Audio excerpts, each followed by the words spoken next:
Let's get to another issue in Parliament at the moment. This week we've seen the migration caps, Labor's migration caps, and how they wanted to limit the number of overseas university students coming to Australia. Well, that failed because the Greens and the opposition failed to support it. But the opposition have caps of its own in the works.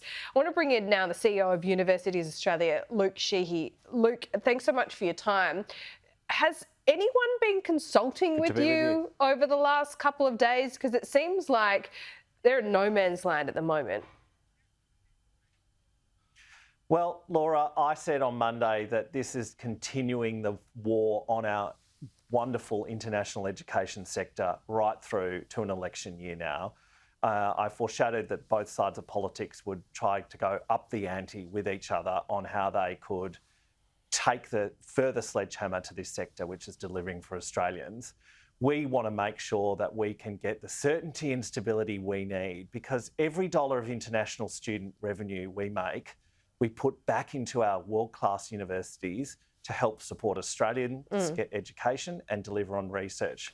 And so I'm really worried that this is now creating a continued war on this sector, and we become cannon fodder in an election battle on migration. Yeah, what's worse though, Luke, that you have this like no man's land at the moment, where you can pretty much, can you continue to take international students at least for next year's intake and the year after, or are you kind of paralysed by that in case something does pass and you have to reverse it?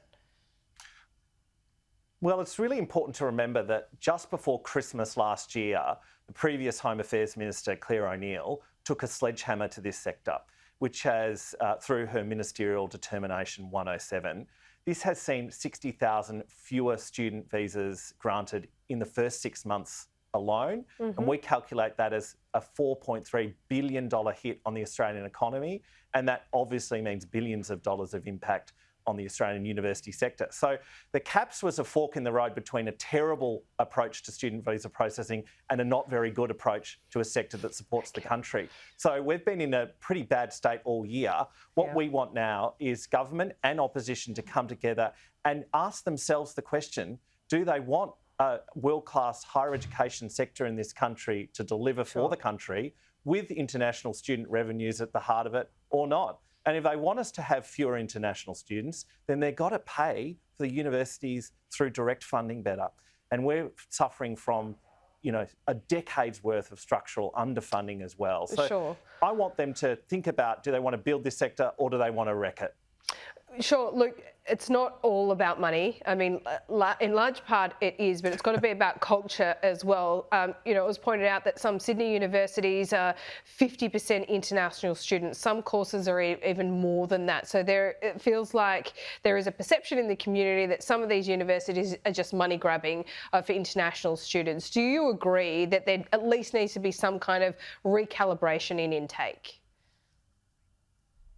Well, certainly a conversation has been had with both sides of politics and the sector throughout the year, and we want a pretty rational conversation to continue. We don't want to see it prosecuted with election sloganeering.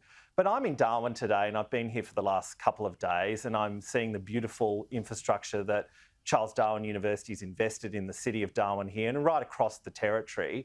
They were induced to build a $200 million facility based on the promise of additional funding that would flow from international students. So while some of our big metropolitan universities are doing relatively well, there are really fantastic universities that are trying to serve their communities, like Charles Darwin are here, to drive population growth, drive the source of skilled workers they need, and develop beautiful infrastructure for their communities.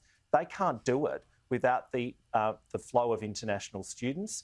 And so while, yes, of course, some universities have done okay this year, many are in pain. 25 of our universities out of 39 are in budget deficit and were the year before that and will continue to be. So there are precarious financial situations for our universities right across the country. And regional universities in particular serve their communities so well. They drive a vibrant community life. And I want to see all universities get a fair deal on international students and funding. And what we're seeing at the moment is not cutting it. Okay, Luke, only one sitting week left of the year after this. So let us know if you get any of those consultation phone calls. I won't hold my breath, and nor should you.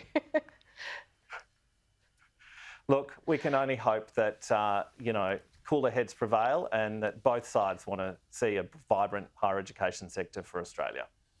Okay, we'll see you soon, Luke. Appreciate you coming into the studio for us in Darwin. Good to see you, Laura.